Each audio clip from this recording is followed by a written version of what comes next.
Terrific. Okay, there we go. Okay, I'll start with my script. Good morning. Okay, hello, I'm Laura Shaughnessy. I serve as the chair of the Professional Advisory Committee of the Kansas Behavioral Sciences Regulatory Board. I ask that the members of the advisory committee respond to a roll call to signify their presence at this open meeting that is being conducted remotely by conference call and other electronic medium. Jim Kilmartin. Present. Good morning. Melissa Briggs. Present. Good morning. Michael Countryman. Present. Good morning. Morning. Acha, we hope we see you. He's not here right now. Bob Kircher. I'm here. Good morning. Morning. Vanessa Perez. Present. Good morning. Andrew Secor. I have not seen him log in yet, and I think he may have said he couldn't attend this meeting a little while ago. Oh, okay. Okay. And then Adil Torres Rivera. Present. Good morning. Good morning. I note the following BSRB staff members also present: David Fye and Leslie Allen. Is there anybody else on from staff, David? Just the two of us today. Okay. Next, David Fye will read a message concerning the meeting being held remotely. Okay. And you didn't, I'm present also. Oh, my goodness. Oh, Harriet. I'm so sorry. Good morning. Good morning. I read through a roster and your name wasn't on here. I'm so sorry. Thanks for saying something. Well, good morning. And I did check the conference call before we got started. There's no one additionally on the conference call, but I'll let you know if someone beeps them a little bit later. This is David Fye, Executive Director for the Behavioral Sciences Regulatory Board. Public comment allows the public to address the advisory committee about its concerns, but the Kansas Open Meeting Act, or KOMA, does not require the advisory committee to respond to questions or to take public comment from individuals. Anyone wishing to make public comment can contact the executive director prior to the meeting by sending an email to david.fye@ks.gov. There will be no public comment at this meeting as no individuals requested to provide public comment. Because we are conducting this public meeting remotely by conference call and other teleconference ability, I state for the record the following information. Public access to this meeting is conducted by a medium of interactive communication that allows members of the public without cost to attend the meeting through the use of the conference call and on the board's YouTube channel. While the meeting is conducted remotely, the requirements of KOMA are not suspended, so we will be conducting this meeting pursuant to the KOMA. On November 7th, 2023, we sent notice to the advisory committee meeting to all individuals who had requested notice of the meeting. The notice was also posted on the BSRB website, bsrb.ks.gov. You may obtain a copy of the notice at that website. An agenda and other meeting material have been posted on the board's website and are available for review. You may also request a copy of the agenda specifically by sending an email to david.fye@ks.gov for the subject line request for the agenda, and it will be sent to you. The notice contains information for the conference call and YouTube channel that allows the public to attend the meeting free of charge. The notice also states that if we have any technical issues during the meeting, you may call the board office at 785-296-3240 or send an email to bsrb@ks.gov. A recording of the meeting will be available on the YouTube channel following the conclusion of the meeting by using the link to the meeting on the agenda.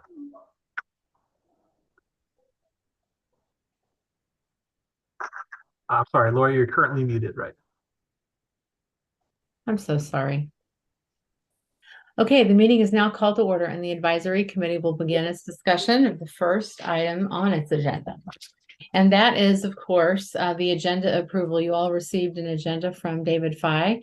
Does anybody have any questions about the agenda or anything that needs to be added? Move to approve. Thank you. I need a second. A second. Thank you so much. All in favor, say aye. Aye. All opposed, same sign. Okay, the agenda is approved. Next, we will review the approval of the review and approve the minutes of the advisory committee held on October 22nd. And you received those minutes. Have you had a chance to look at them and have any questions? Anybody have any feedback about them?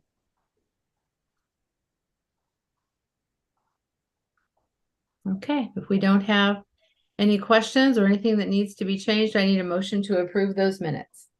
I would move that we approve. Thank you, Bob. Second. Thank you, Michael. Okay, and all in favor of approving the minutes, say aye. Aye. Aye. Thank you. All opposed, same sign. Okay, the minutes from the October 2nd meeting are approved. Thank you so much. And now, of course, we have David Fye with his Executive Director's report. Thank you, Laura. We'll start today with some updates on BSRB operations. First, an update on licensing. So we continue to see a growth in licenses up to 15,365 as of the beginning of November 2023. Pretty consistently, we are seeing an increase in overall totals every couple months when we run the report for the full board meetings. Now, we do expect that over the next few years, those numbers will probably decrease, or at least the slope of increase will decline. And that has to do with Kansas joining some multi-state compacts, and that is changing the way that individuals are practicing and providing services into the state. One example of that is SIPAC for professional licensed psychologists, in which it allowed individuals to apply for a limited ability to practice, mostly through telehealth. But individuals who were only doing that previously into Kansas now have another option for becoming licensed. With the professional counseling multi-state compact, once that is fully operational, individuals will have an option to get a privilege to practice, which will function similar to a license, but will be different than a permanent license. And I'll talk about this a little bit later, but there is a compact currently that has been finalized for the social work profession. And the way that that compact operates is it would create two main types of licenses, a single state license and a multi-state license. And so right now, we have a number of individuals that are social workers that provide services in Kansas, but they physically live out of Kansas, and they either travel to Kansas parts of the year or they provide telehealth services into Kansas. Under this new model for the social work compact, they would be able to get a multi-state license in their home state, and then they would really have no need to get a license here in Kansas any longer. So as we see more of these compacts come into effect, we can expect to see that our number of licenses is going to be changing, but we are going to be attempting to find ways to quantify how many people are practicing into the state, because when we look at topics like workforce, the mental health professions are not the same as a lot of ones that have hands-on practice where you have to be physically located within the state. So just want to put it on your radar. This is something we'll be talking about for the next few years, but at least right now, we're continuing to see an overall increase in number of licensees. Another item as far as operations, we are attempting to move towards more digital processes. Currently, we're in the process of moving a lot of our paper records that are stored here at our office to the Historical Society for archiving to free up more space. I'm also trying to meet with representatives of the Historical Society later this month to start working on a plan for converting our existing records, storing them electronically versus storing them in paper form. It's kind of a major undertaking, so we're trying to just make a positive step forward, but I think it will be very helpful, and it should allow us to have more staff members working remotely once we get more of those paper records transferred into digital. So that's something we're working on here over the next probably couple of years. Another item in terms of operations I wanted to make you all aware of. So back in October, we had a couple of forums that I wanted to make you aware of, and I think we might have talked about them then, but they were both very positive, and wanted to circle back around. On Tuesday, October 17th, we held an hour-long remote forum for representatives of educational programs in Kansas that oversee the subject matter for professions that we license. And this was primarily intended as an opportunity to summarize some recent changes in law that affect licensing, and also some of the other items that we regulate. And we had over 30 individuals who attended that informational forum. We had an opportunity for Q&A at the end of it, and an opportunity for them to provide some feedback. And I heard from lots of individuals afterwards, they really appreciated that. And we have not had a roundtable for educators for a number of years, but I understand sometime in the past that those did occur in physical places. However, based on the number of programs we have now in the state, a remote format for that was beneficial. And now we have a pretty good list to build from so that we can have similar meetings like that in the future. And that's what we intend to do, have another meeting like that at least sometime next year, and provide more information for the exchange of ideas, and make sure that we're all kind of understanding what has changed in the last few years. It has been a big time of change. And then we can all have some input in terms of items for the future as well. So that was on Tuesday, October 17th. The following day, Wednesday, October 18th, we held an informational forum for employers of large employers for mental health professionals that are regulated by the BSRB. To my knowledge, this is the first time that we've ever had a forum for groups like this. And so we tried to put together a list, knowing that we would probably not be able to reach out to everyone, but we tried to connect with as many people as we could. And we had probably close to 40 people who attended that informational forum. And the format was very similar. We were covering changes in law during the 2021 session, 22 and 23. But lots of good questions, lots of good feedback, and everyone is really receptive to that. And so we hope to have that also as an item that we return to in future years, provide more dialogue back and forth. So now I want to shift now and talk about some updates from some past board meetings. Since your last meeting, the board has met twice. Once a year, the board usually tries to have an out-of-town all-day planning meeting to talk about any items that may be appropriate for sort of an extended discussion. Some items may be changes in regulations. Potentially, there could be items for the board's legislative agenda. So this year, the board met on October 23rd, 2023, and held an all-day meeting in Wichita, Kansas. That was a nice opportunity for the board members to come in person and get to know each other a little bit more and have some really good conversations. We also had members for the public that were able to attend that meeting in Wichita, so that was also beneficial as well. Some of the items that the board covered at that meeting in Wichita on October 23rd included the board finalizing some regulations on fees. You may recall we've been discussing a bill that passed during the 2023 legislative session, substitute for Senate Bill 131, and that bill established quite a few new license types, but it established the cap for those fees, and that's what gets put into statute or law. And then within the regulations, the board has to set a specific amount under the cap to charge for those individual fees. Additionally, some of the other items the board had put in at the same time, the board had decreased the number of the fees for temporary licenses so that the temporary licenses would all be $50 for the 2-year licenses. And there was also a fee put in place for individuals becoming board-approved supervisors for the first time, and individuals who are practicing under that SIPAC compact as well. And we had gone about putting in a temporary regulation back at the beginning of the fiscal year, so back around July and August. And those temporary regulations needed to be followed with the permanent regulations. So for most people, they didn't see any change or disruption between the two. We've been working under that temporary regulation, but the board did vote to make permanent the fees, and they were published in the Kansas Register's publication of the Secretary of State's office, published in the Kansas Register, and those fees did become official on November 17th, 2023. But as I mentioned, since we had been using the temporary fees for the same amount, there was very little change or disruption between shifting in terms of those fees. Another item that was handled by the board at that offsite planning meeting, the board had recently been talking about the requirement and regulation of notifying the board about changes to an approved clinical training plan, and the current requirement that says you need to notify the board within 45 days of making the change, as well as the language which says if you fail to notify the board within 45 days, then the board shall, deny those hours that were accrued after you made that change. And so the advisory committees have discussed that as well. Ultimately, the board elected to remove the mandatory requirements. The hours would be struck by the board, and to allow staff the ability to review hours that were submitted to see if those hours were still in accordance with what was required in the regulation.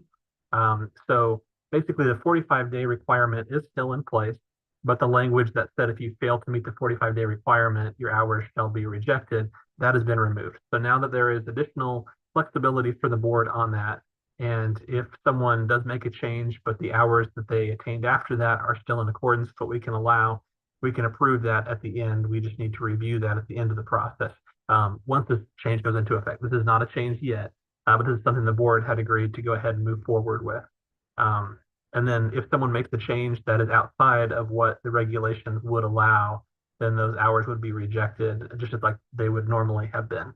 So the big change is that they just would not be rejected due to not meeting that 45-day requirement. So that was something that we'll be moving forward on as a regulatory change, but given the time frame of that process, I wouldn't expect that to be a change that we'd be able to implement until sometime probably late next year.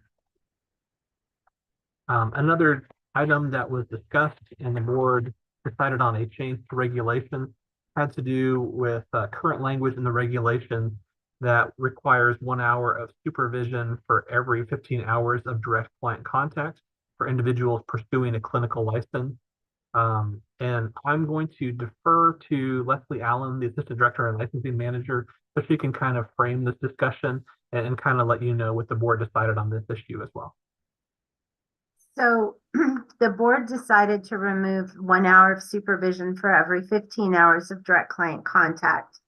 However, an applicant or someone working under a training plan toward their LCPC still needs to meet at least twice a month, one of which must be individual supervision, and they will need to have a total of 100 hours of supervision. So if they're working full time and they want to finish in 2 years, they're still going to need to meet probably weekly in order to obtain all the supervision hours. So they can do it less frequently now. However, it would slow down their process, and they need to be aware that they still need to have the total of 100 hours. And Leslie, can you clarify? I know some of this will be a change to the regulation, and the change to the regulation won't be able to be implemented for a while. So is this something that would take effect right now, or is it something that once the regulation is changed, then that would be changing? It would be when the regulation becomes effective. So Okay. it's not effective yet. Okay.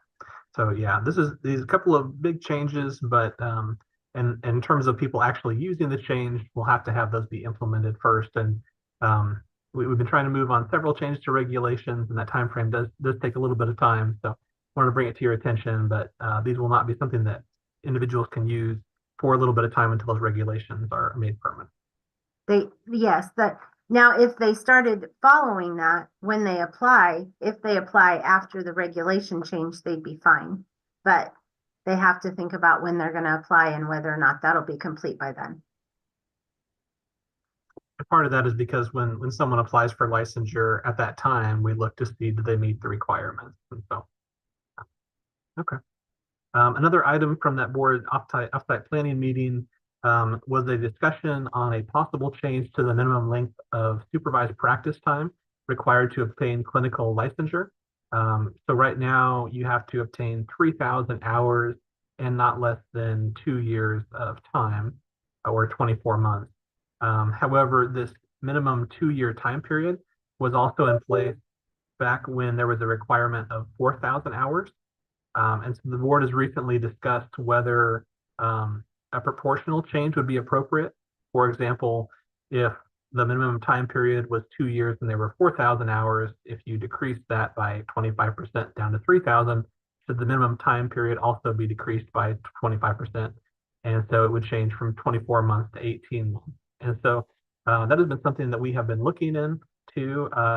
There's been a recent change to federal law that dealt with eligibility for reimbursements for Medicare that was going to go into effect, I believe, at the beginning of next year for the professions of marriage and family therapy and also professional counseling.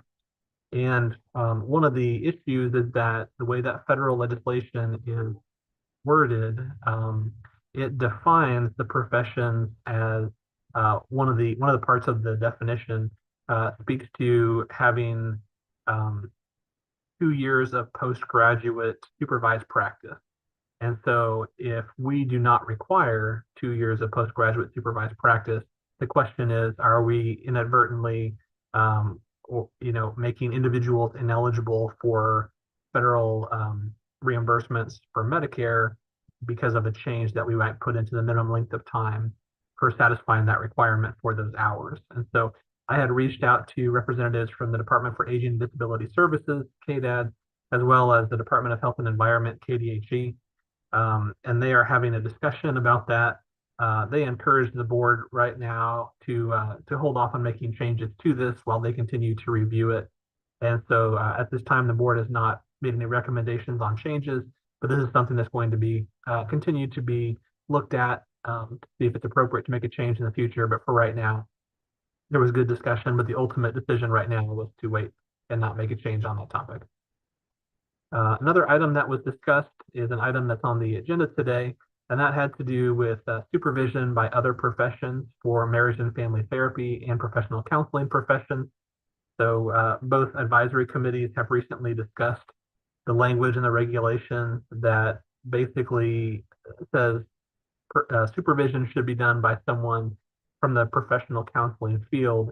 However, there is language that allows for certain individuals to provide supervision as long as they are board-approved supervisors, and the board can approve individuals from other professions if there are extenuating circumstances that necessitate that individual providing the supervision. And the questions the advisory committee and the board have been discussing is that the appropriate test to keep in regulation? Extenuating circumstances is a defined term in our regulations that calls for an extreme condition outside the person's control that would make it, that would make someone not be able to meet the requirements of the regulation or would make it inadvisable. And then the second question was more of a high-level type question. Some of the professions do not allow individuals from other professions to provide supervision.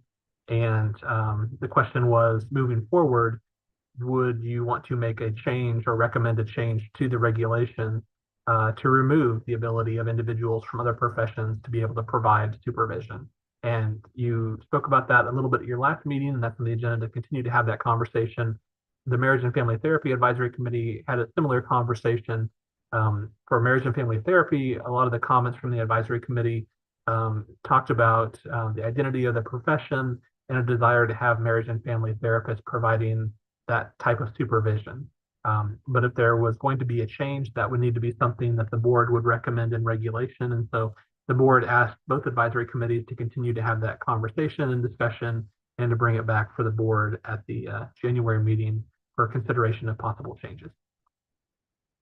One thing that is part of this discussion too, and we'll talk about it a little bit later, as I mentioned, there's a requirement for people to be board-approved supervisors, but also there is language that allows individuals from other professions to become board-approved supervisors. So we know that there are individuals out there right now that have gone through those steps to become board-approved supervisors for professional counseling or marriage and family therapy. And so taking those people into account should be part of this conversation as well.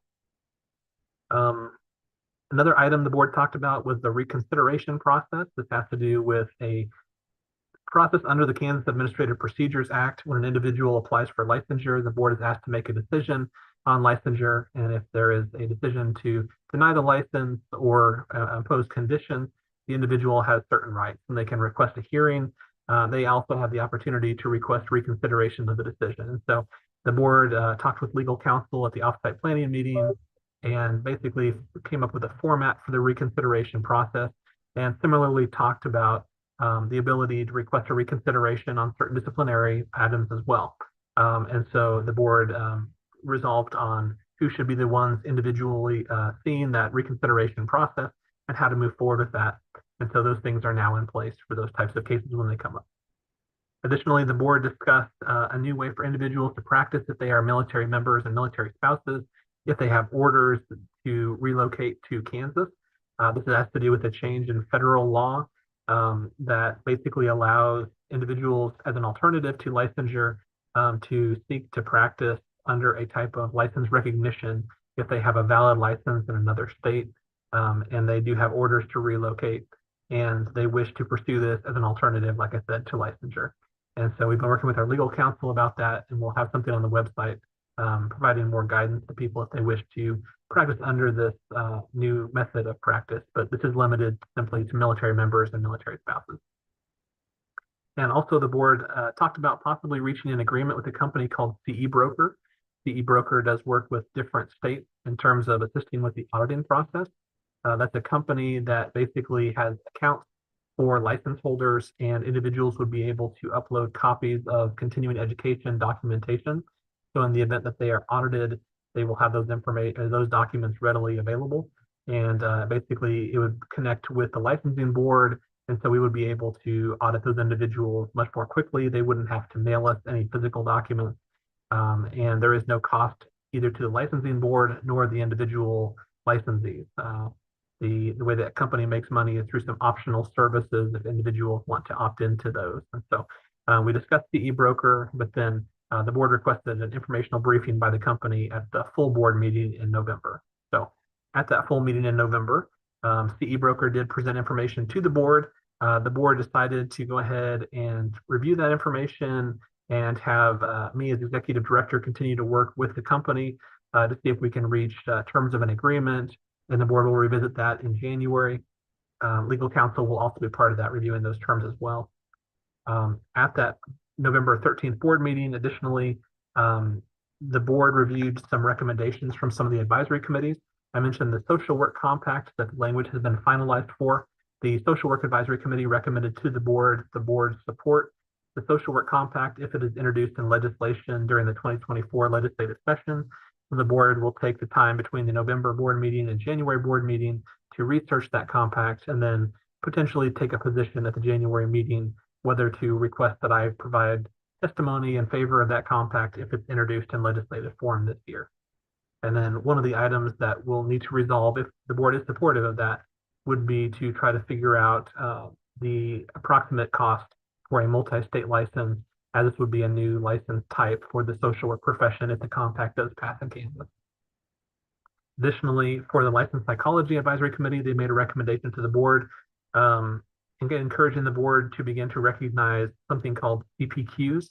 These are certificates of professional qualifications for psychologists, and they are ways to track and verify that licensed psychologists have met certain requirements for licensure. And these CPQs are helpful for mobility purposes when licensees are relocating to different states. Currently, Kansas is one of about 5 states that does not recognize or is not in the process of recognizing these CPQs. So the board is going to study this issue and talk more about it at the January board meeting. Another item the board talked about at the November board meeting was background checks. Back in 2016, legislation was passed which authorized the BSRB to begin to do background checks, the condition of licensure or for disciplinary purposes. However, since that point, the board has not made it a requirement to do background checks to become licensed. Several multi-state compacts that we've already joined require background checks. However, they give a few years to implement that as a requirement. And so what I brought to the board was asking their preference if we would like to move forward with putting in place something for the individuals practicing under the multi-state compact, or something more broad, something that would require all of our licensees to be doing these background checks for the purposes of licensure. And I did meet with representatives from KBI recently, and they reviewed the language we have in statute, and they said that the language we have appears to be sufficient to move forward. So there wouldn't, they don't believe there would be any delays. There would be some logistics to work out in terms of who would be the ones doing the fingerprint scanning, how we would receive those reports. And we're also looking at making sure that any information we receive in terms of background checks would remain confidential in certain circumstances as well. So some things to work out, but the board will be evaluating if that's something that should be applied broadly to all licensees, or if it should be limited to individuals who are pursuing those multi-state compacts. Another item the board discussed was the new student temporary addiction counseling licenses. So in the bill that passed this last year, one of the new license types that was created is our first student license type.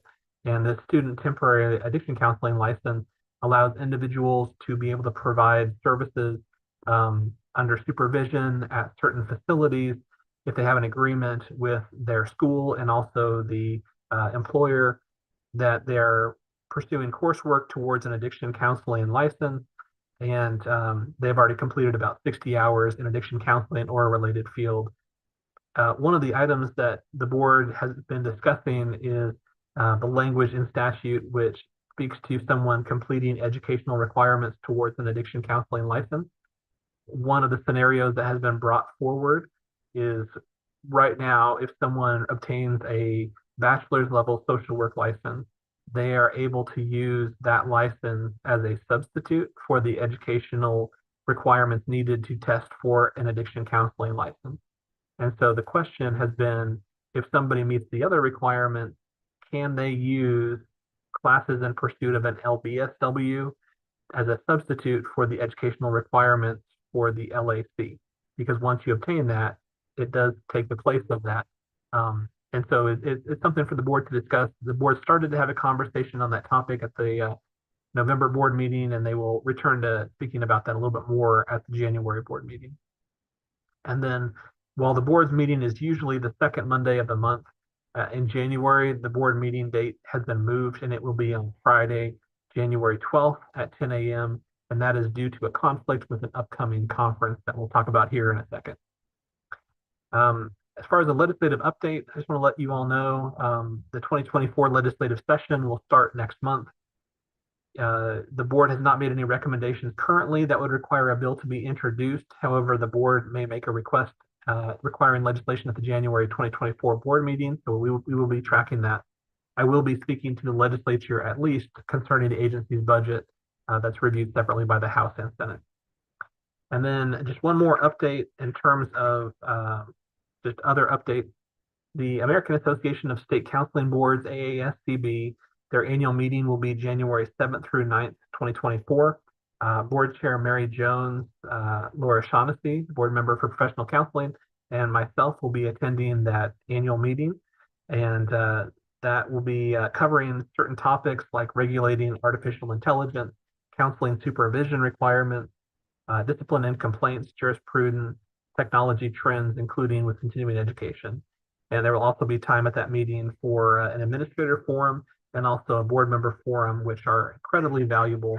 Because that's when a lot of the time I get a chance to ask individuals from other states what's working in their states and what issues they've experienced so that we can bring them back and have the board discuss those things to be proactive. So with that, I will go ahead and end my report and see if there's any questions.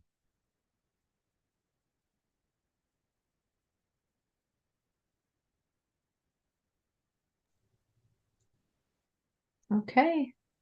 Thank you, David Fye. I hope it is, I'm sure it is glaringly obvious how busy he is because he does what he does for all the disciplines. So thank you so much for all that you do and for summarizing it so well also. Thank you, Laura. So I will talk for just a moment on the professional counseling multi-state compact. There aren't a lot of updates about it. There will be the day after the conference that David and Mary and I will attend. The Council of State Governments or the Counseling Compact folks are hosting their board meeting the next day in Arizona. So I will be attending that also. So that's really when, you know, it hits the road. We're very excited about it. Between now and then, we have 2 more member hangouts and a governance meeting that all the state representatives will attend. We elected officers in October. And really, that's it. In January, we anticipate that we'll have a date for the compact rollout, which of course we're very excited about. That's really the main thing is we are so close to launching that there will be tying up some loose ends in this December governance meeting, and of course, there will be many changes to make once it rolls out, but we're really focused on that date and getting everything ready for a rollout date. So as soon as we have that, we'll be sure and let everybody know. Does anybody have any questions about the compact right now? Okay. If you do, just be sure and let us know.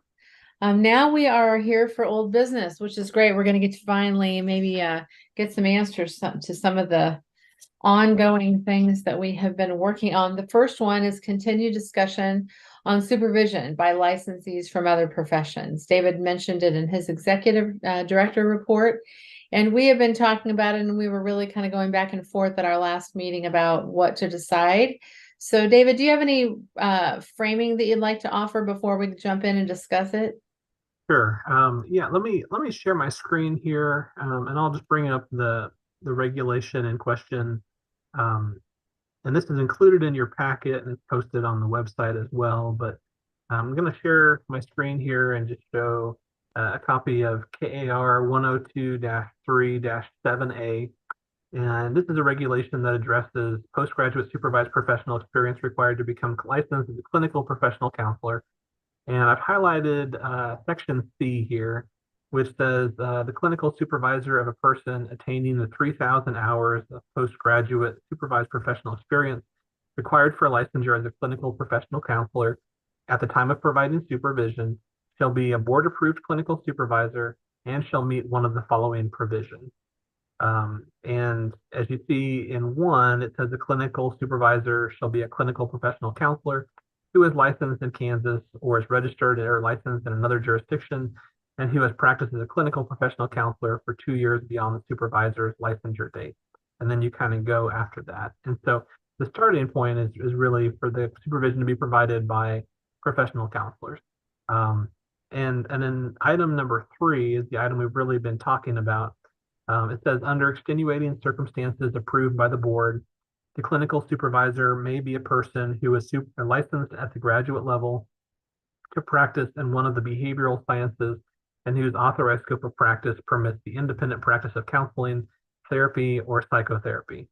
The qualifying individual shall not have any less than 2 years of clinical practice beyond the qualifying licensure date when the individual provided the clinical supervision. And so this does allow for individuals from other professions to provide supervision. It does call for extenuating circumstances that have to be approved by the board. As I mentioned earlier, the term extenuating circumstances is a term that is defined that does call for an extreme condition that would prevent someone from complying with the requirement or would make it inadvisable for that to happen. And so, as it mentions in here as well, someone has to be a board-approved supervisor as a starting point, but then the board could approve someone from another profession. And so kind of the 2 points that we talked about earlier, if you would like to continue to have individuals from other professions with the ability to provide supervision, is extenuating circumstances the appropriate test to have here in the regulation? If it's not, is there a different one that you would recommend to be added?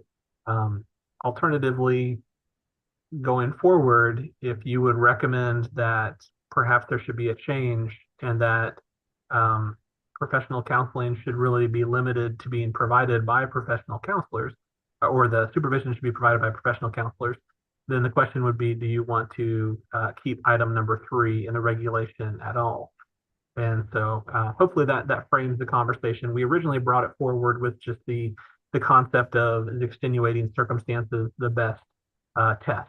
And part of that is because individuals were approaching the board and saying, yes, I would prefer to have someone else do the supervision because either it's cheaper or my employer is willing to pay for it, or I simply want this person.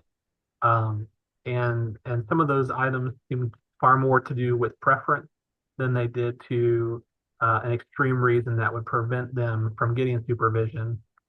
Another item that has been part of this conversation as well is that in the last few years, there's been some changes to really open up who is able to provide supervision. And so the ability to accumulate supervision hours by televideo was, from the discussion of the board and the advisory committee, was meant to allow more individuals to be able to receive supervision, even if they were not in the same physical location. And so that was intended to allow a lot more people the ability to provide supervision. And so those have been part of the conversation here as well. So hopefully that helps frame it. And Leslie Allen is on the call as well. And Leslie or I can clarify things a little bit further if you have any questions. Hey, David? Yes. So with the interstate compact changes, would somebody also be able to get supervision from somebody outside of the state as well? Now, do you mean someone who like has a privilege to practice in another state? Yeah, so if they're practicing independently at the clinic. Somebody-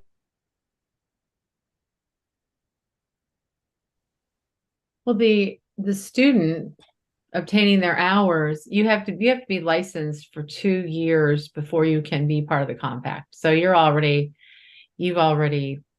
had your hours. You've already been licensed. Okay, Yeah, you have to get so far in your own state before you can join the compact. okay. Does Thank that you. answer your question? Yes. Okay, okay.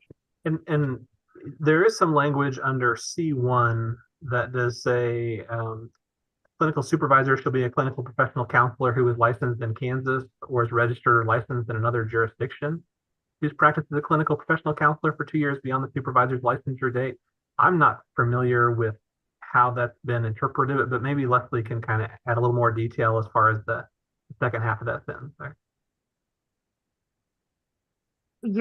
I'm sorry, the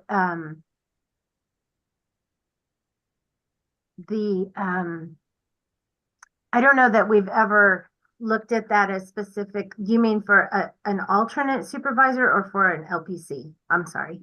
So the question really talked about, can someone outside of the state provide supervision? And as I'm reading C1, it makes reference to people who are clinically licensed professional counselors in Kansas, but it also says, or is registered or licensed in another jurisdiction, and who has practiced as a clinical professional counselor for 2 years beyond the supervisor's licensure date. So Right. I'm just curious how that's been interpreted in the past. Well, currently, you have to, if the person is practicing in another state, they can have a supervisor that is an LPC licensed in the state they're practicing. If they're practicing in Kansas, they have to have an LCPC in Kansas. I don't, it would be a legal question, probably not ours, to determine if someone under the compact could provide supervision because they're part of the compact. I couldn't say.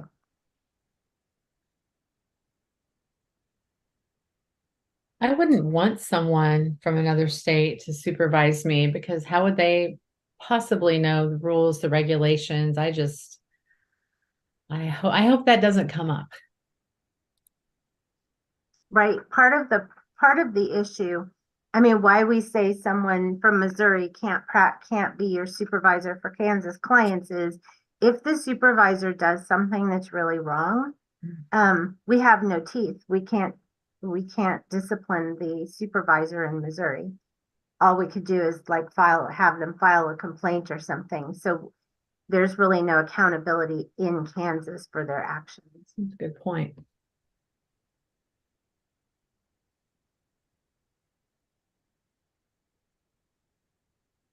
So, And- Michael, do you have any other questions about that?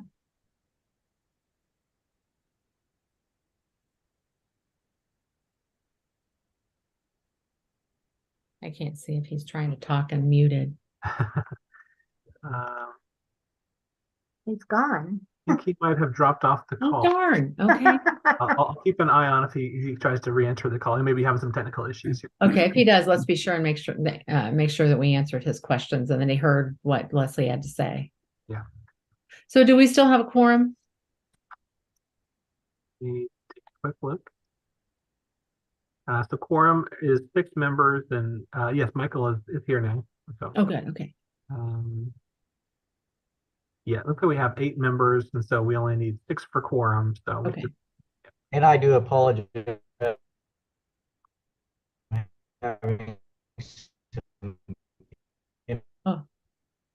And you're cutting out a little bit too. You know what? I wonder if dropping your video might make it so we can hear you and you can hear us.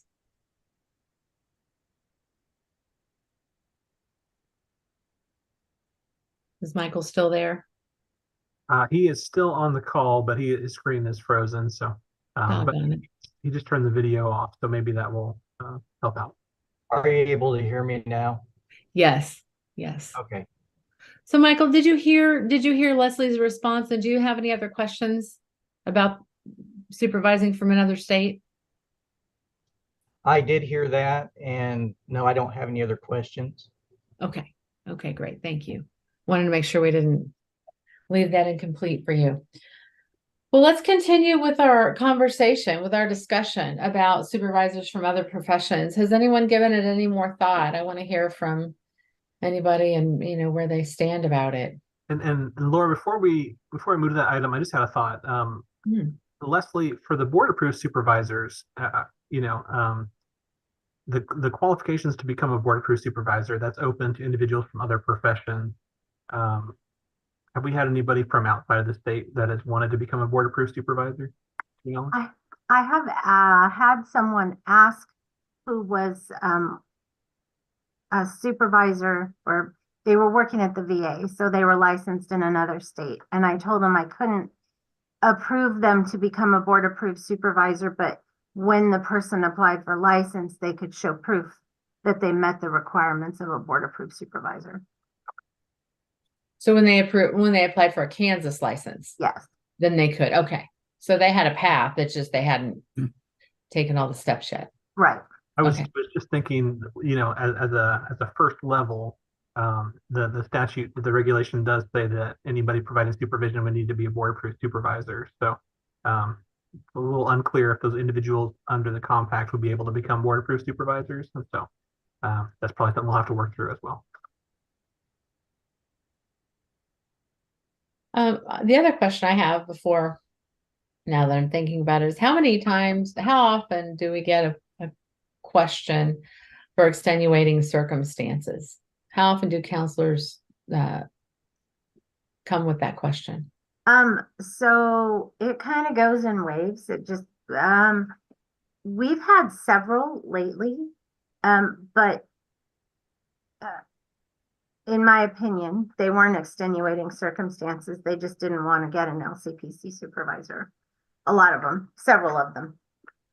There were a couple that one was an extenuating circumstance and one was kind of borderline. So we have received several lately, but they were not approved. Do you ever find out what happens after they're not approved? I mean, do they show up later with a different supervisor? I mean, they have to. Right, they would have to, but we haven't kept track. Okay. So any questions or feedback? Let's really figure this out. So I have a question. So what are we the only profession that this affects? My recommendation or my recollection of what was going on was that it was also marriage and family therapy. Is that correct? That's correct. It's marriage and family therapy too. So what was their discussion? Their discussion, they felt that extenuating circumstances was really what they wanted, that they want an LCMFT providing the supervision unless there is no way that can happen. And social work currently has only social workers, psychologists, all the other disciplines they require a licensed professional from their discipline. Is that correct? Yes, except addiction counseling, but they let anyone, so any clinical. Okay. Yeah, and I believe technically the master's level psychologist would allow a licensed psychologist as well, right? That makes sense. Since we Yes. talked about them as 7 separate professions, that this should be part of the conversation too. Thank you. So I was just wondering why, when this was written, were we that different than social work and psychology, and just wondering how it was. Is theirs written that same way? No. Social work says you have to have an LSCSW, period. There's no option for anyone else. Psychology, same way. They have to be a licensed psychologist. Master's level psychology says a clinical psychotherapist or a licensed psychologist. So marriage and family therapy and LPCs, I don't know why it was written that way because it was written so long ago. I wasn't part of that conversation, but I imagine it was due to the number of LPCs at the time and LCPCs when we split and did tiered licensure. Okay. And how many LCPCs do we have now? I think we talked about that last time, but I can't Yeah, remember. I don't have the number of board approved supervisor, but it's over. I can't even ask because Ashley's out today. Let me see if I can run a report. How many counselors we have? How many board approved LCPC Oh, okay. supervisors? Or do you just want the total number of LCPCs? Actually, both would be helpful, but it seemed like there was several hundred LCPC supervisors and over 1,000 LCPCs. Yeah, so the most recent count that we have in terms of LCPCs, there's about 1,221 as of the beginning of November. One of the concerns that I have heard is that there's a difficulty, at least here in Southeast Kansas, to find an LCPC supervisor who is willing to supervise. And so, we're just 2 miles from Missouri and 25 miles from Oklahoma. So sometimes they are seeking somebody who's close to supervise. So that's one of the challenges that I've heard from some folks around here. Oh, certainly in rural areas and remote areas for sure. And I'm really glad that telehealth has bridged some of that. We're a little saturated in the Overland Park, Kansas City area, and undersaturated obviously out where you are and out where, in those areas.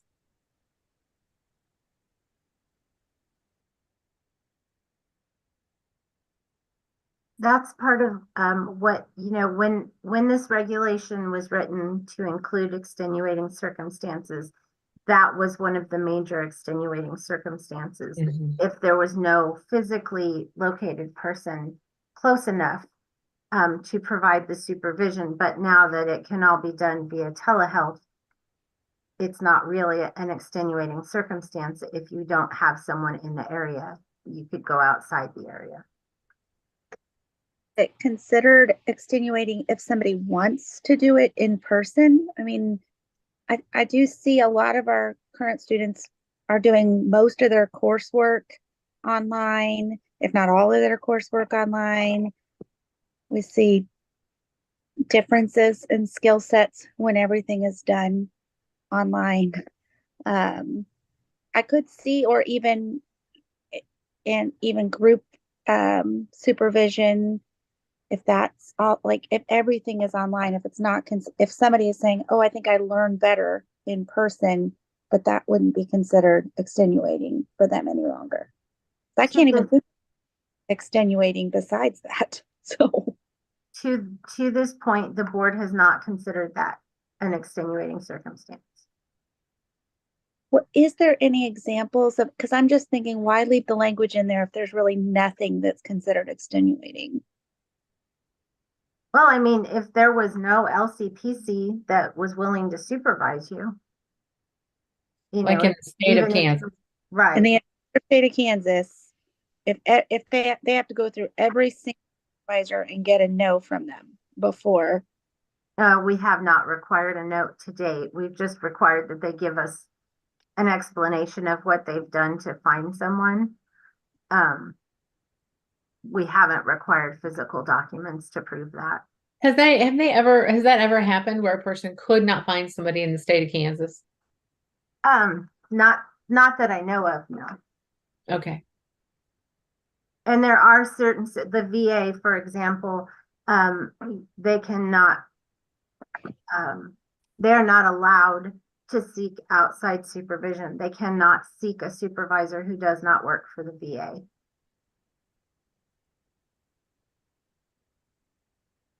So is considered extenuating? That is, yes. Is what? That's considered extenuating. So if someone works for the VA and the VA doesn't allow them to use an LCPC because they don't have one on staff, then get their supervision somewhere else. Yes. So any company that doesn't allow? Well, I don't know. I mean, if every agency started saying that, I don't know how the board would do that. the VA isn't allowed by federal law. So, I mean, it's not just, oh, I don't want you to do this. Yeah. So I don't know, you know.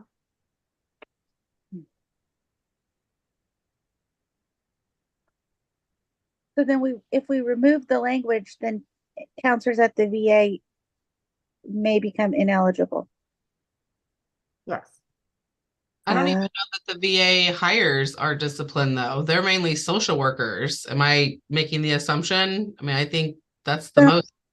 lobbying to try to, Yeah, I don't even think, I think they've only opened it up to LMFTs and that's it. So, I mean, I'm not trying to say, but I mean, I don't think that our discipline's really being considered to work at the VA as it is.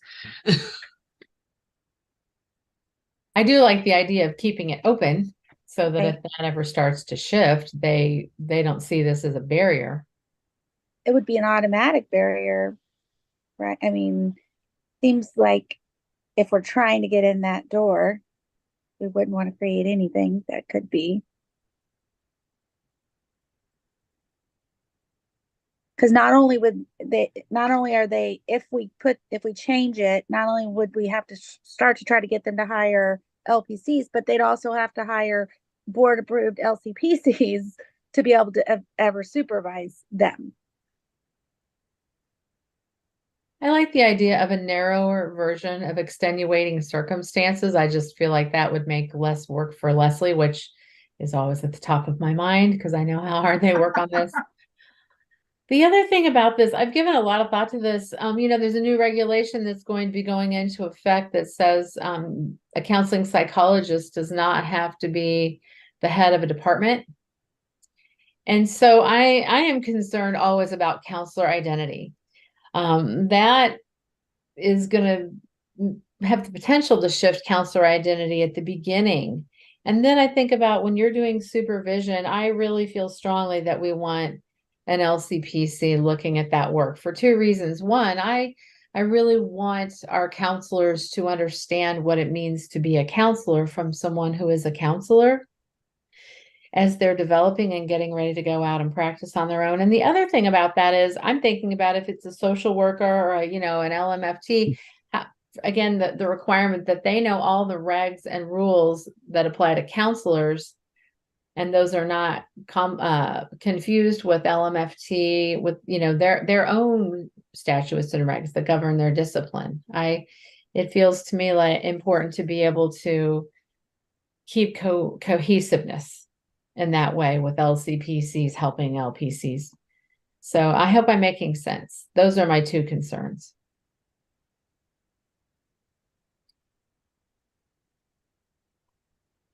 Anybody else have any input or opinions about that?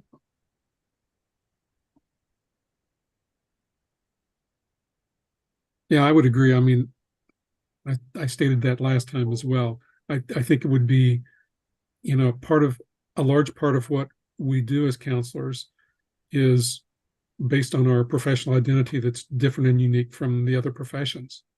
We have a different scope of practice, different approaches. It's just different. And so I would agree with you.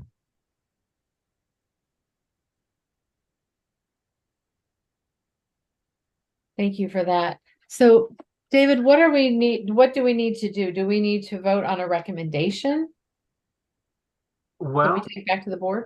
that's kind of a choice. So right now, it's not really a conversation about do you want to add new language to the regulation. If you don't want to make any changes, then things will stay the way they are and the regulations are the way they are. If you would want to remove something from regulation, you could make a recommendation to do that. If you wanted to change the language of an existing regulation, you could do that. So those are kind of the two, I guess the three options. Either you could make no recommended changes, you could recommend to remove something, or you could recommend to kind of adjust something.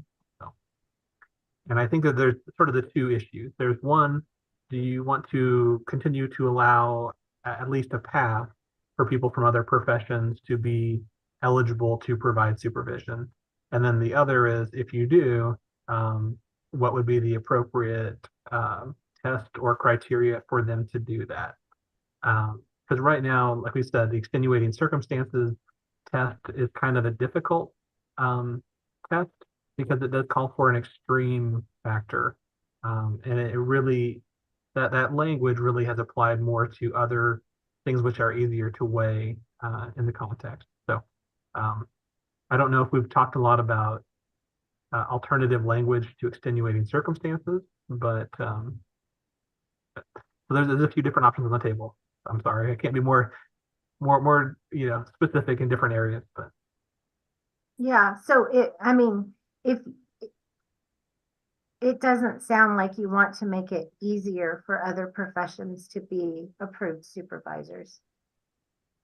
If you did, then you would need, I think then it would require a regulation change. But if you're satisfied with how it is as it stands, then we would just leave it. Does anybody have any recommendations?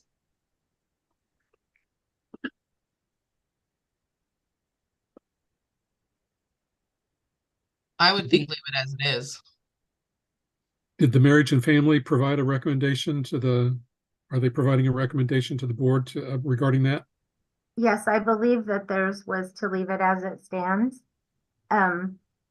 Because they felt like an LCMFT should be supervising, but if there was something that was really extreme, they would be, willing to look at that. Would it help you, Leslie, if we more narrowly defined extenuating circumstances? I think if we tried to more narrowly define it, then we're going to get into all kinds of exceptional things. I would hope that we would allow at least that pathway for an individual. And I guess I'm basing that on just some personal conversations I've had with people regarding the challenge of somebody finding somebody who's willing to supervise. You can go around and ask a lot of people, and a lot of people go, no, I don't want to take any more supervisees, or no, I don't want to supervise somebody who's so far away, or, there's been a lot of reasons that a person may encounter those challenges in finding a supervisor who's an LCPC and an approved supervisor. So I would hope that we continue to allow that pathway with extenuating circumstances to remain. Okay. I think that it was, Laura, when you ask about if we need to more narrowly define it, I think that it's been, the question was really, what we were seeing were not extenuating circumstances, and we wanted to make sure that that is really the level that you wanted if we were going to approve someone from another profession. If extenuating circumstances was too tight and you wanted to loosen it up a little bit, that's kind of what we wanted to make sure that you were comfortable where it was at, or if you wanted to loosen it up. Okay. Right, Dave? I think so. So do we need to identify within, or recommend identifying within number 3 there, instead of just saying one of the behavioral sciences, identify potential ones that we would go with, be willing to go with? And or the one that is very different to me is social work. It's just very different all the way through, from their training to their scope of practice to their focus to everything. I don't know. That's just a thought.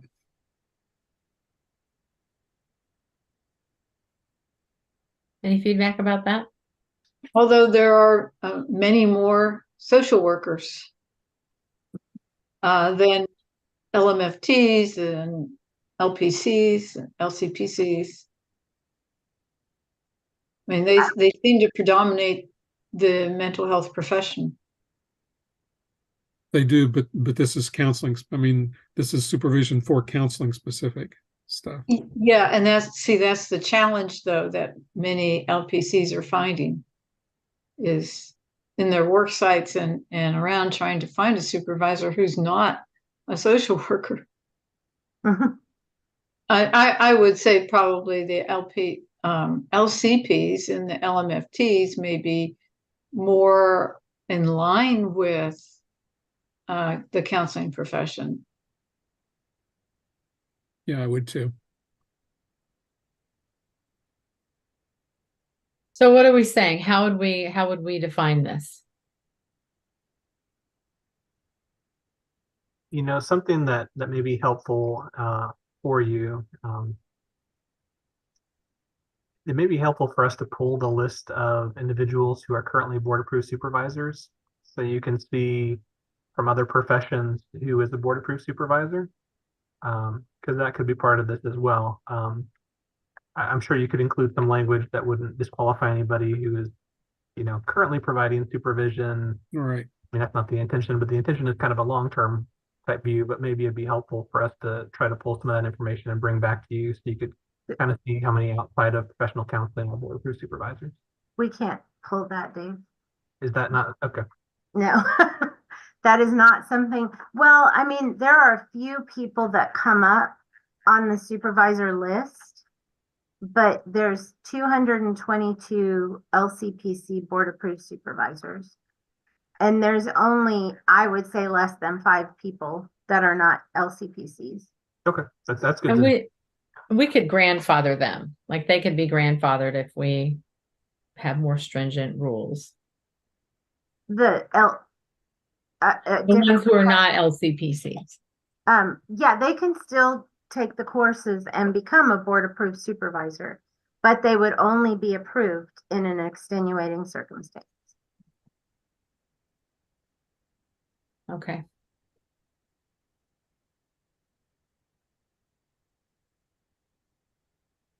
So when I think about how to, if and what to change, I keep going back to, again, counselor identity and the importance of LCPC rules and standards being the thing that helps to shape those supervision years.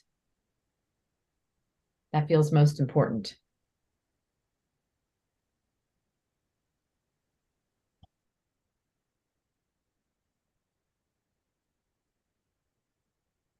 So if we kept it as it is, and it still fell back to extenuating circumstances, what I hear you saying is there are fewer extenuating circumstances because of telehealth. There aren't that many. Yeah, I think the old test used to be availability. And when we looked at availability, it was all in the physical presence. We looked at a certain mile range of the general guide. But with telehealth, that's kind of changed that. So it's no longer based on availability, it's based on extenuating circumstances.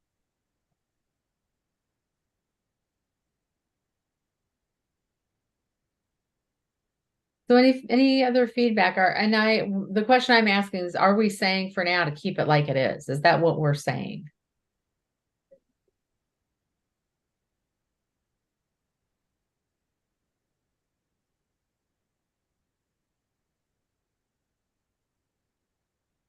I would support that. To just keep it how it is? I would support that. And then if we've got interest in that, let's make a motion. Can I have a motion to keep the current regulation the way that it is stated? I motion to keep the regulation the way it's stated.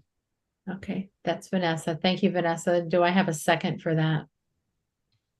I'll second that. Okay, thank you, Harriet. All in favor of keeping the regulation the way it is, please say aye. Aye. Aye.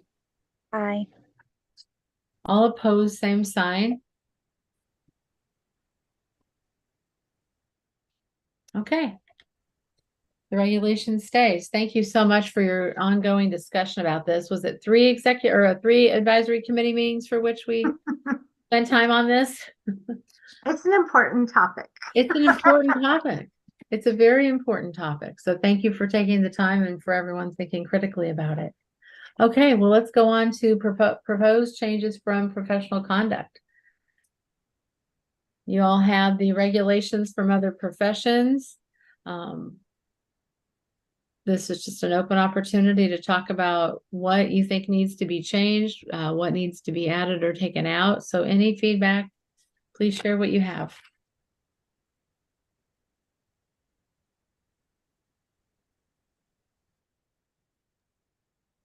And David, do you have a current list of the changes that have been recommended to so far?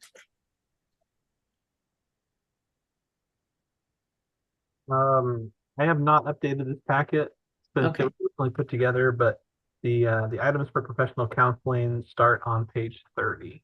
Okay. Got it. And I know your advisory committee has done a lot of work on these. You had a subcommittee originally go through and meet multiple times and make recommendations to the advisory committee, and then the advisory committee had more discussion on that afterwards. And so ultimately, kind of wanted to give everyone another opportunity if there's anything more on this, and then these will be forwarded to the board, and the board may have some further recommended changes for consistency between the professions, but wanted to give you one more opportunity if you wanted to make any further changes today.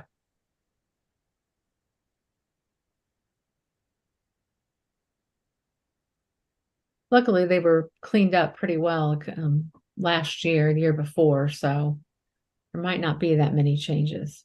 Does anybody have anything they want to add?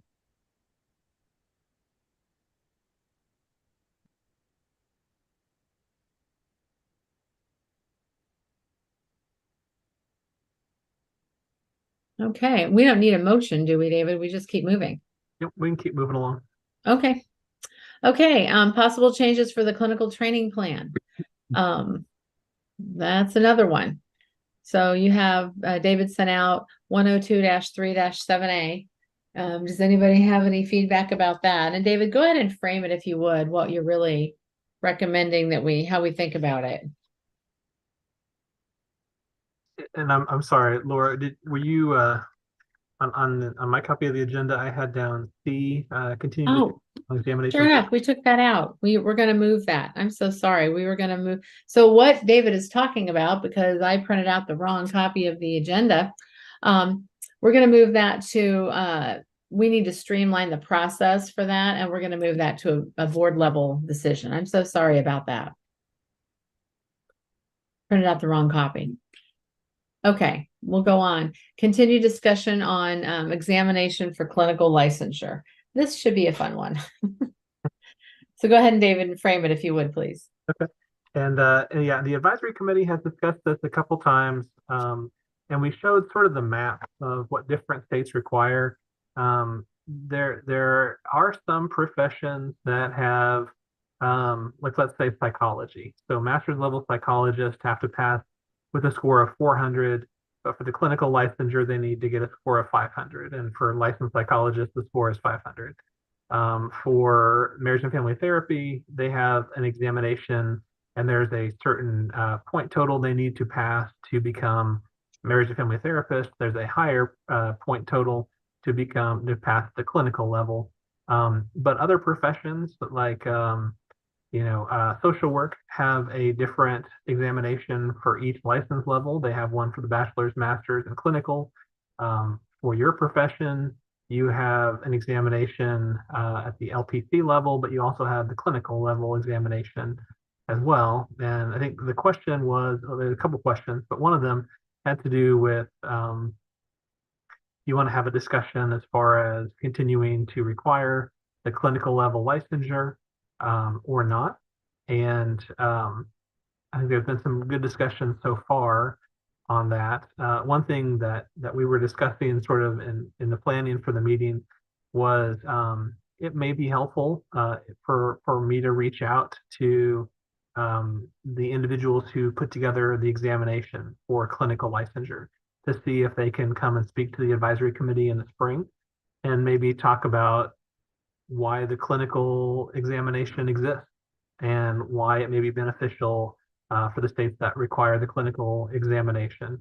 It's always good to have kind of more feedback and more input when evaluating these things, especially going forward.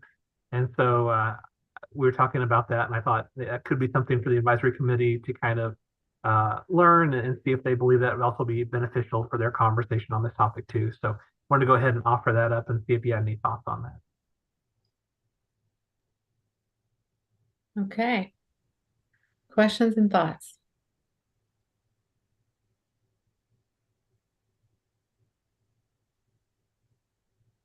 I really like the idea of you having someone to come and speak and explain to us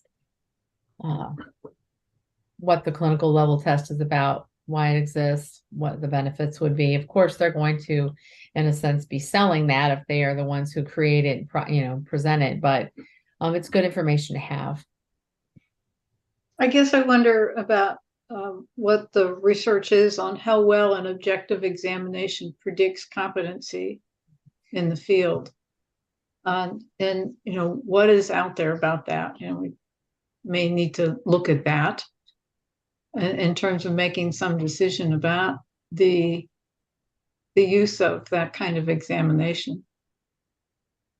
I think those would be some real good questions, because for some of the clinical level examinations, it sounds like there's been sort of a practice analysis and a survey of current practices, and those go into why there are certain questions on a clinical level examination.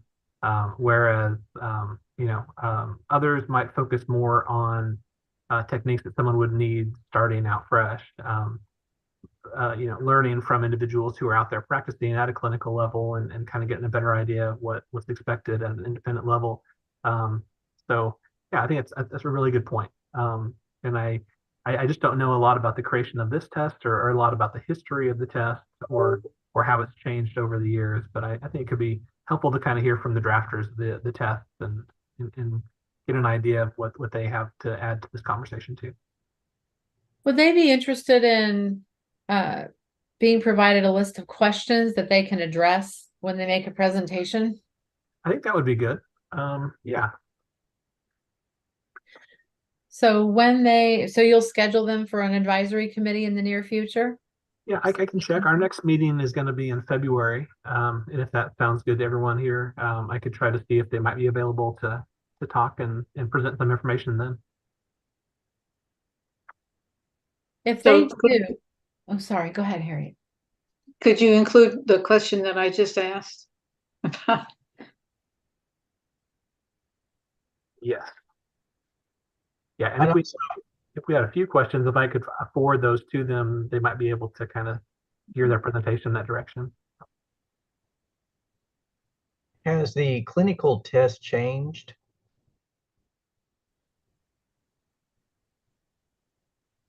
One answer I know, or one change I know, every year they go through and they assess questions. If a question is answered accurately, lower than, I can't remember the percentage, they analyze that question. So they're always tweaking it to make sure that the questions are statistically significant, but other than that, I don't know about any changes. And it's a great question to put on the list. David, do you know the answer to that question?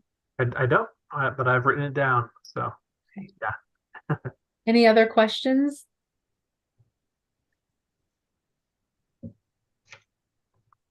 Maybe they can kind of give us a little bit of information too at states that have, have all states required it at some point, have states changed, and maybe they can give us some information as far as that goes. Okay.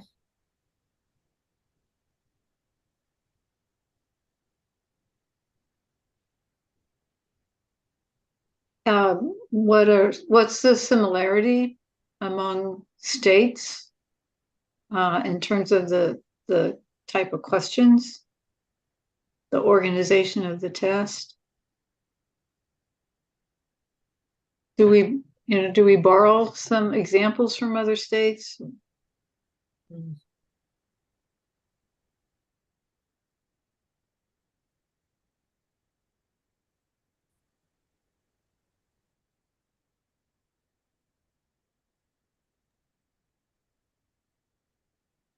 Good question. Any others?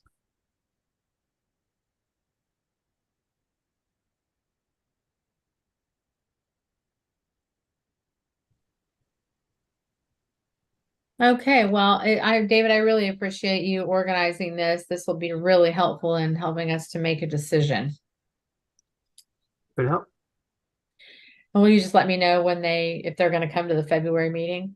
Yes, I'll reach out to them and get a point of contact, and then make sure they're available. Then we can kind of get them to log on remotely. Okay, great. Thank you. Thank you. Okay, new business. We have one item of new business. Possible changes to 102-3-3A. So David, go ahead and tee that up if you would, please. Sure. Okay, so we just briefly started discussing this at the last advisory committee meeting, and then I kind of reframed that conversation, but I'll go ahead and pull up the relevant regulation as well. That is KAR 102-3-3A.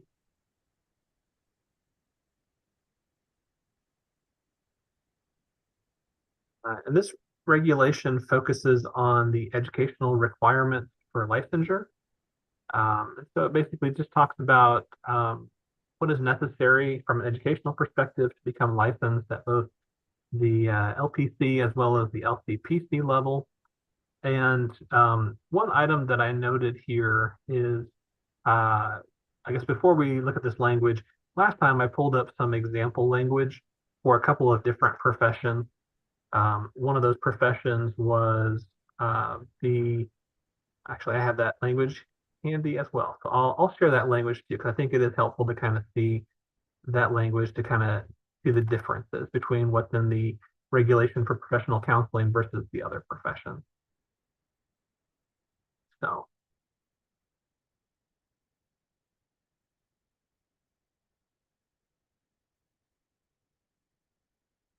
you should see my screen now. So for marriage and family therapy, there's a regulation that's KAR 102-5-3, and that's the educational requirements for marriage and family therapy. And it basically says to qualify for licensure with a master's or doctoral degree from a marriage and family therapy program, both the following requirements shall be met. And basically talks about the college or university being regionally accredited, the accreditation standards equivalent to those in Kansas, and it says the marriage and family therapy program through which the applicant completed a master's or doctoral degree shall be accredited by the Commission on Accreditation for Marriage and Family Therapy Education. So it outlines the specific national accrediting body recognized by the board. And the regulations for social work, KAR 102-2-6 program approval, under item B, it says to be recognized and approved by the board, an undergraduate or graduate social work program shall be accredited by the Council on Social Work Education or shall be in substantial compliance with all the following standards. So it identifies the specific national accrediting body. For professional counseling, the regulation that I mentioned, KAR 102-3-3A,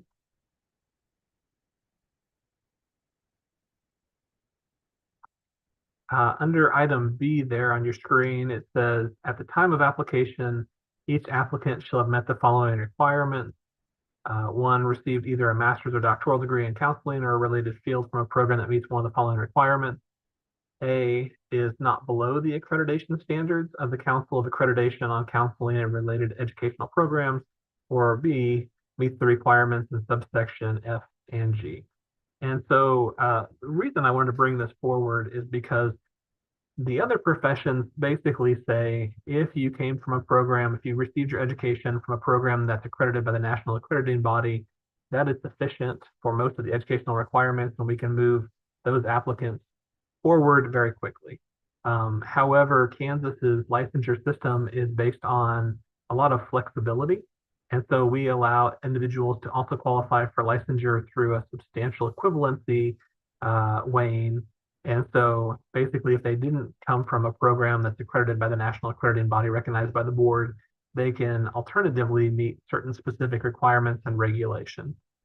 And for professional counseling, the language that says is not below the accreditation standards of the Council for Accreditation of Counseling and Social Related Educational Programs, it creates a weird burden on the BSRB, because instead of having two pathways of national accreditation or educational or, substantial equivalency, you have a third pathway, which is someone either came from a CACREP accredited program or they meet the requirements and regulation for educational equivalency, or we've had situations where someone says, I came from a program that was not CACREP accredited. It also doesn't meet your requirements and regulation, but it's not below CACREP standards. And so what that imposes on the board is a duty and responsibility for us to understand all of the standards CACREP currently looks at and how they interpret their own standards as well. And then for us or an expert that we utilize to be able to do that type of review is especially burdensome. And it's unique when looking at the other professions. And so last time, what I had asked the advisory committee is, we are getting a lot of pressure from the legislature and from employers and other groups to streamline processes for licensure and to license people as quickly as we can. And one of the conflicts with that is that our regulations are not written to be a streamlined process. They're written for us to be able to verify that people are sufficiently educated, sufficiently trained as a public protection mission of the board. But based on those pressures to move things quickly, this is an item that I wanted to bring to your attention because I think it may be helpful for the advisory committee to consider modifying the language to change it so it more closely matches the other professions. So instead of saying is not below the accreditation standards of CACREP, instead it would say is CACREP accredited or meets the requirements in subsection F and G. However, I realize that what this might mean is that there may be some individuals, and it would be a very small number, I believe, but there may be some individuals that would not qualify for licensure if this language was changed. And so what I think in talking with Laura, and what I wanted to bring to you today was perhaps this recommended or requested change could be part of a larger conversation. This regulation, as you can see in B1B, it says if you're not from a CACREP accredited program, if you're not lower than CACREP accredited, you have to meet the requirements in F and G. Perhaps this could be part of a larger conversation to reevaluate within this entire regulation to make sure that our educational equivalence process really does match or is more in alignment with what CACREP currently requires. These were written a number of years ago, and in going through some of these requirements in sections F and section G, we've had some discussions about are some of these items still necessary to include when looking at the accomplishments or the program requirements. For example, let's go to one of those items on page 2. If you look under here on page 2 under section F, this is in order for it to be approved by the board, each educational program in professional counseling or a related field should meet the following requirements. And for item 1, it says have established program admissions requirements that are based in part or in full on objective measures or standardized achievement tests and measures. And one of the items that we have talked about recently is in the past, a lot of these programs had required someone to pass a certain test to become part of a program or be admitted to a program. But recently, there have been some programs that have changed their requirements to admit certain individuals. And it's called into question whether a lot of these programs still would have something that really would align with what this language describes. And if it doesn't, would not meeting that item be something that would mean that we would reject the program? That's the question we kind of have to ask, is if someone basically didn't come from a CACREP program, if they were not lower than CACREP standards, and then we would look through the analysis of sections F and section G, it's probably a good idea and probably a good time for the advisory committee to do a review of the items in section F and section G to decide if these are items that need to be adjusted moving forward. So long conversation. Hopefully this helps kind of frame how we got to this point, and wanted to open it up and see if you had any thoughts or discussion or any questions on some of these topics. So Dave, did we not at some point, and didn't we not recommend that, like on number 11, F11, didn't we recommend changing the definition of residence in residence? Yes. And right now we have some regulations that are going through the process of being changed. That's a step that we have had in the process of bouncing back and forth between the Department of Administration, the Attorney General's office, and maybe even as late as December of last year. But it's gone back and forth multiple times with different edits, and that is something that the advisory committee has recommended. It is in the process of being changed when it concerns in residence. So there are some changes that are already in process, and we can go through and kind of identify those ones that are already submitted for change. But there's probably some other items to look at as well. And when will those changes go into effect? Do we know? We have reached out to the Attorney General's office to see if they know of a timeline. It has gone before both the Department of Administration and Attorney General's office twice now, and it is currently with their office. They don't have a specific deadline for returning items, but they have let us know that they hope to meet with us sometime in the next week and then provide some further. Okay, so it's coming up. Yeah. And have the changes been approved and they're just not registered yet, or are there still approvals you're waiting to hear about? They could give us further edits.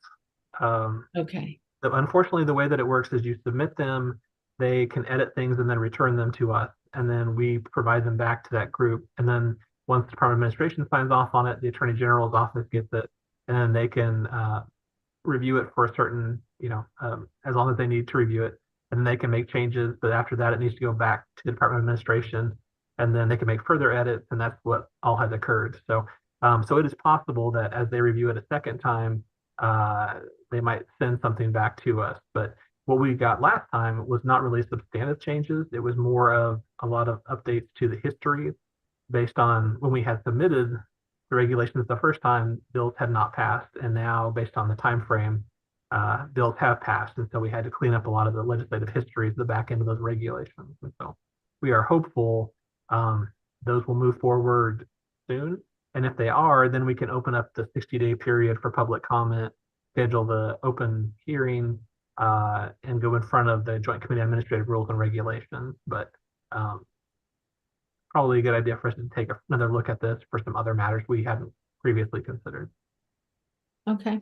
So one of the other issues, as I'm looking at this, reading it, and it says or a related field. We also made recommendations regarding what that related field might be, and identified things to come out of what's in statute or regulation. Is that correct? Yes. I believe that's one that's with them now. Okay. I'd have to look in my folder. Hold on. Make sure. Yeah, Well, related it's just interesting that that some of the things that were approved by the legislature this last time are now in, and these that have been in process for a long time are still in process. Getting tossed around. Just find it interesting. Yeah. No, unfortunately, the regulation process is, the legislature has a pretty defined time of when they pass bills and do hearings. But for regulation changes, there's no real statutory timeframes that are required. There's a process, and certain bodies have to review and approve them, but the length of time it takes to do that is kind of outside of our control. So. Are they pretty responsive when you reach out and try to nudge the process along? They are definitely responsive in terms of answering questions. I think and some of this too is that I'm sure that there are lots of agencies that have submitted lots of regulatory changes too. So and I'm sure this is part of one of their many responsibilities. So I don't want to come off too critical. It's just it's hard not to be frustrated just at the process, just because we are anxious to move things forward. We know there's people that have been waiting on some of the changes to help them become licensed, and we want to do whatever we can to help that process. It's just, it's not a quick process. Sure. So the recommendation we had talked about was removing the below K-CREP standard, because that one frustrating thing for that is that it takes the BSRB staff an exhaustive amount of time and energy to go in and evaluate a below if something is below K-CREP standards, how to do that. Of course, we have Andrew Secor, who's really talented at doing that, but that's still exhaustive for him and can really slow down the process. But so taking that out really does require that we are prudent about what we leave in for all the other non-K-CREP definitions. So this is going to be really important to do. It sounds like it's going to be an ongoing process for a little while. Do you think that can you keep us updated on the changes that are at the AG's office and that are going to be updated? So, because some of those are going to also impact what we put in, what we recommend as further changes. Yeah, I think one thing we could probably do is we could probably bring back a copy as it was currently submitted to the Department of Administration and the Attorney General's office with those the changes the board has already recommended to move forward. Because that might give us better understanding of, those items are not official yet, but it would let us know, assuming those things do go into place, how we can further modify the regulation. So David, do we need to think about this as the K-CREP, if a program meets K-CREP standards, it's pretty streamlined, and if not, then how do we want to structure it based on current, laws, current changes in our environment? How do we want to restructure everything so that that process is clear and comprehensive? Yes, I think so. And we don't have to follow K-CREP standards one-to-one. I think some of the idea is that if you recognize a national accrediting body, what you require for educational equivalent to that in regulations probably shouldn't be drastically different. Mm-hmm. But you don't have to follow it one-to-one. So it may be worth having a conversation about what K-CREP is currently requiring as part of looking at within our regulation. But like I said, we don't have to match them one-to-one in terms of what they currently recognize. Sure.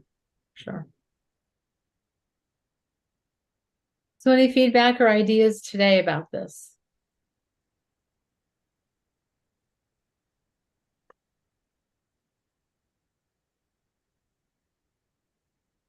So it sounds like this will be an ongoing discussion as we get more information, it'll develop.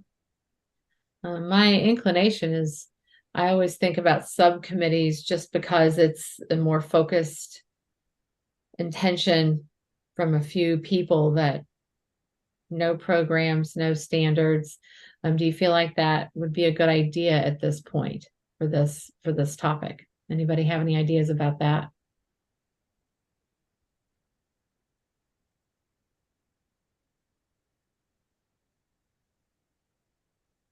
I am taking that as a no.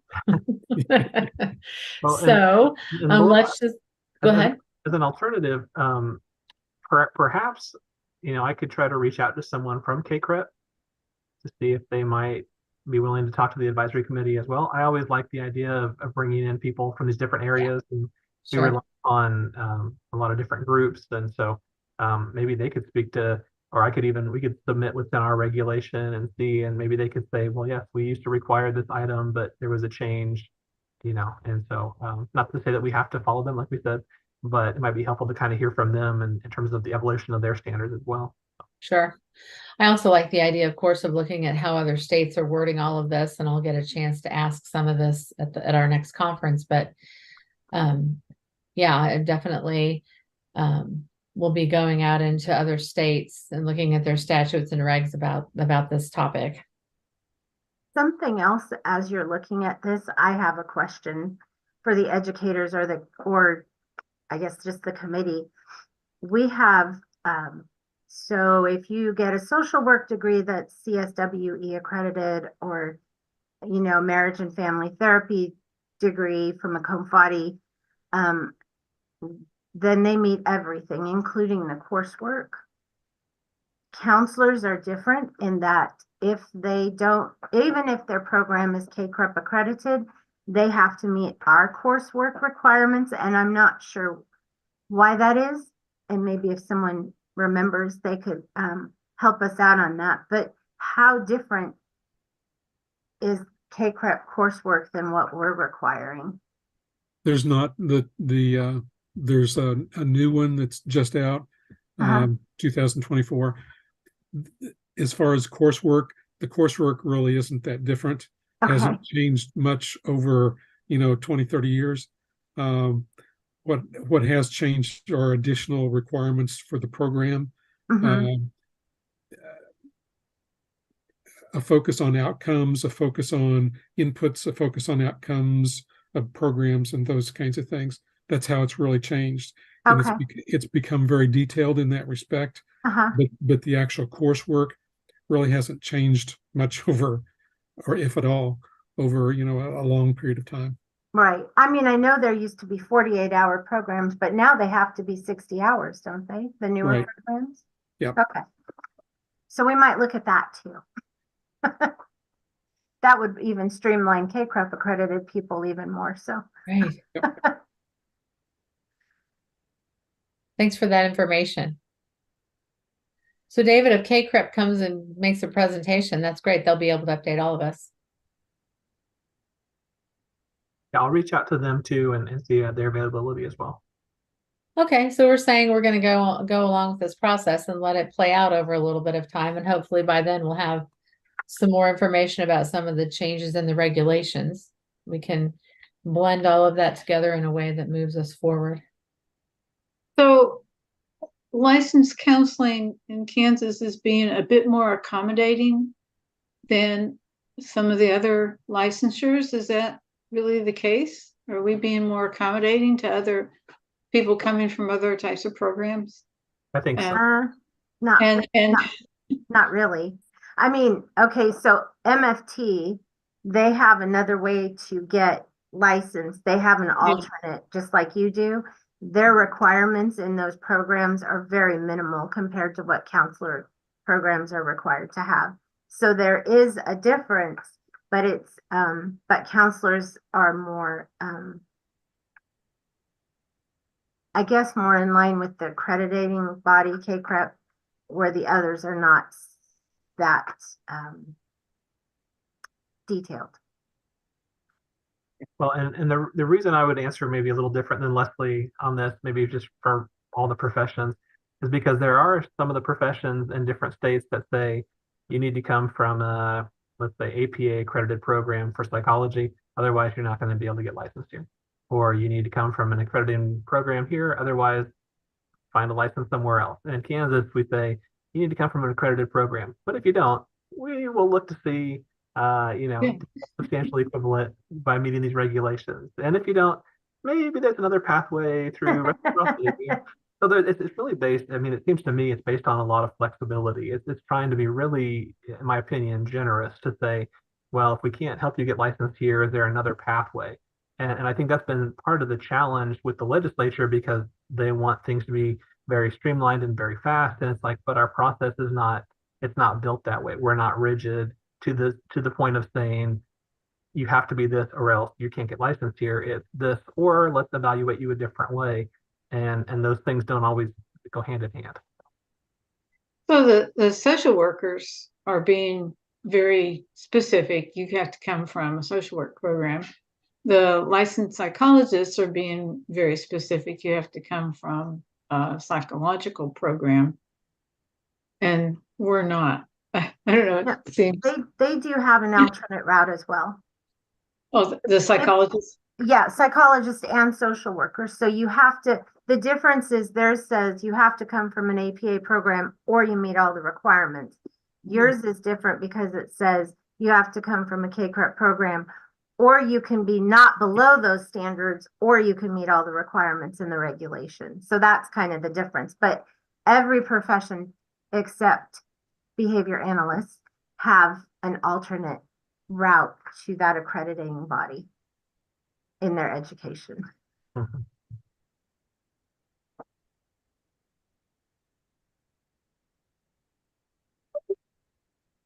Any other questions or feedback today about this?